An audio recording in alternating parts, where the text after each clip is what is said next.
Let's talk about Paul, the man who shaped Christianity as we know it. Who gave Paul authority? Well, here's the thing, Paul gave himself authority.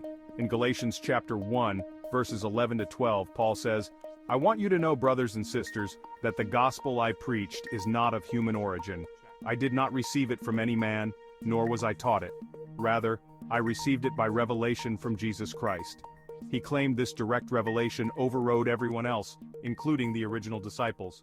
Paul wasn't debating with the Jewish leaders, he was fighting other Christians, ones who believed you still had to follow the Torah and keep the commandments. This was a huge battle. In fact, most of the New Testament letters written by Paul are him arguing his case. Look at Galatians chapter 3. He calls his own followers foolish for thinking salvation comes through the law. His message?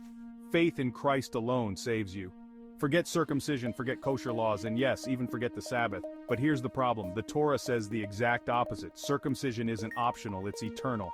Genesis chapter 17 verses 13 to 14 says it's an everlasting covenant. Any uncircumcised male shall be cut off from his people. The Sabbath, also eternal.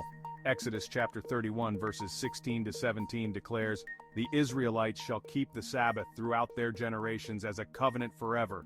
The Torah doesn't leave any room for these commands to expire. Paul's genius wasn't just his theology, it was his strategy. He solved two things.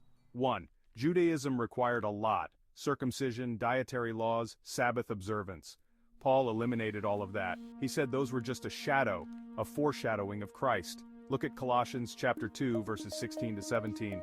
But this completely contradicts Deuteronomy chapter 13 verses 1 to 5, which warns about anyone who tries to lead you away from the commandments, even if they perform signs or wonders. 2. Judaism is an ethno-religion. Paul broke that barrier by saying, "In Christ there is neither Jew nor Gentile." Galatians chapter 3 verse 28. But Numbers chapter 15 verses 15 to 16 clearly states there's one Torah for both Jews and Gentiles living among them. Equality? Sure, but only under the Torah, not by abolishing it. Paul's ideas spread like wildfire. Why? Because they were easier. You could join the community without following all those Jewish laws, and you were promised salvation through grace alone. Even so, Paul faced resistance. Acts shows the early church debating whether Gentiles needed to follow Jewish law. The conclusion? Just the basics, like avoiding idolatry. But Paul took it further. In 1 Corinthians chapter 8, he even says it's fine to eat meat offered to idols. A total contradiction of earlier decisions and the Torah's commands in Exodus chapter 34 verse 15 and Deuteronomy chapter 12 verse 16.